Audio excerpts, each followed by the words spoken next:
اللہ تعالیٰ نے رمضان میں زوجہ کے قریب جانے سے صحابہ کو منع کیا تھا. بڑا دلچسپ واقعہ ہے. رمضان کی راتوں میں بھی زوجہ کے قریب جانے سے منع کیا تھا. ایک صحابی تھے، وہ رات میں کہیں چلے گئے. اب بڑے پریشان ہوئے، رسول اللہ صلی اللہ علیہ وسلم کے پاس آئے، عرض کیا یا رسول اللہ مجھ سے غلطی ہوئی، رمضان کی رات میں نے اپنی زوجہ کے قریب چلا. آپ نے فرمایا کیوں؟ وہ بڑا دلچسپ واقعہ ہے، بس بظاہر تھوڑا حیا کے خلاف بھی ہے لیکن اتنا بھی نہیں ہے.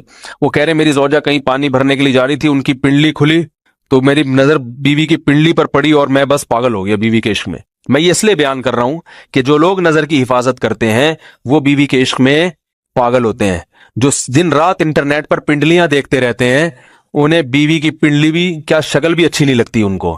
بدنظری کا یہ عذاب ہے، وبال ہے کہ جو اللہ نے گھر میں آپ کے لیے بٹھائی ہے وہ آپ کو اچھی نہیں لگے گی.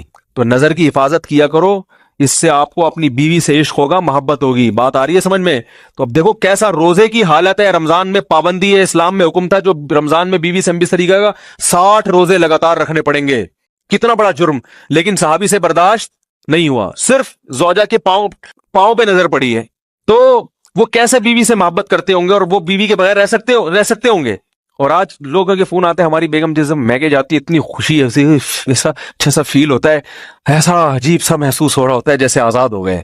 تو میں کہتا ہوں ظاہر ہے اب تمہیں موقع مل گیا کنڈی لگانے کا، ٹھیک ہے نا، اور آنکھ مٹکے کرنے کا، تو خوش تو ہوگے. تو یہ بھی ایک عذاب ہے جو لبرل لوگ نے جس عذاب میں ڈالا ہوا ہے نا، اس میں عورت کے حقوق نہیں ہے. عورت کے حقوق نظر کی حفاظت میں اور عورت کے پردہ کرنے میں ہے. جب مرد باہر نکلے گا سب پردے میں ہوں گی تو آئے گا کس کے پاس؟ بیگم کے پاس ہی آئے گا. تو اتنے منہ کالا کرنے کے راستے کھول دیے ہیں تو ظاہر ہے پھر کامیاب ازدواجی زندگی نہیں ہوتی. تو نبی کے پاس آئے، عرض کیا یا رسول اللہ میں برداشت نہیں کر پایا. تو آپ مسکرا دیے. تو وہ نبی کے پاس گئے، یا رسول اللہ ایسے ہوا، مجھ سے غلطی ہو گئی. تو آپ نے فرمایا کیوں؟ فرمایا ایسا ہو گیا تھا. تو آپ صلی اللہ علیہ وسلم نے فرمایا 60 روزے رکھو لگاتار. انہوں نے فرمایا ایک کی طاقت نہیں ہے، اس میں یہ ہو گیا 60 کیسے رکھوں گا، نہیں ہے طاقت 60. آپ نے فرمایا ٹھیک ہے پھر 60 غریبوں کو 2 ٹائم کا کھانا کھلاؤ. فرمایا اس کی بھی طاقت بولو بھائی نہیں ہے. اتنے میں ایک صحابی لائے کوئی چیز صدقہ کرنے کے لیے. تو آپ نے فرمایا چلو اصل حکم تو یہی ہے کہ 60 روزے یا پھر 60 غریبوں کو کھانا، وہ نہیں تو چلو فی الحال ان کو تنبیہ کے لیے کچھ ان سے صدقہ کروا لیتا ہوں. فرمایا چلو یہ فلاں خیرات کی ایک چیز لے کر آئے ہیں، تم یہ لے کے غریبوں میں بانٹ دو. انہوں نے فرمایا مجھ سے زیادہ غریب پورے مدینہ میں بھائی کوئی بھی نہیں. آپ صلی اللہ علیہ وسلم مسکرانے لگے. فرمایا جاؤ کھاؤ اور بچوں کو کھلاؤ. اور بھائی غلطی بھی ہوئی اور گھر میں راشن بھی آ گیا.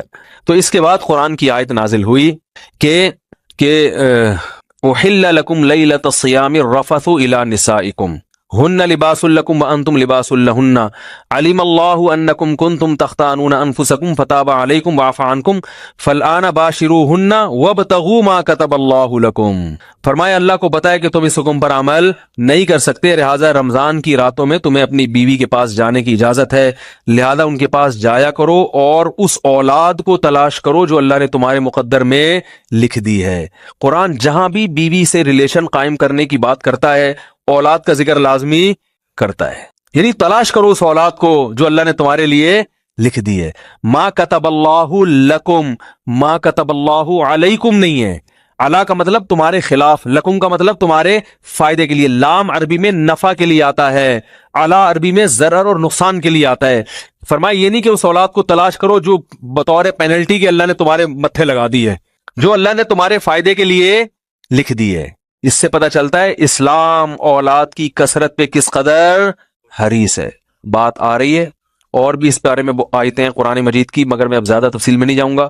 کچھ آیتیں رہ گئی ہیں، کچھ احادیث رہ گئی ہیں، تو وہ انشاءاللہ پھر اگلے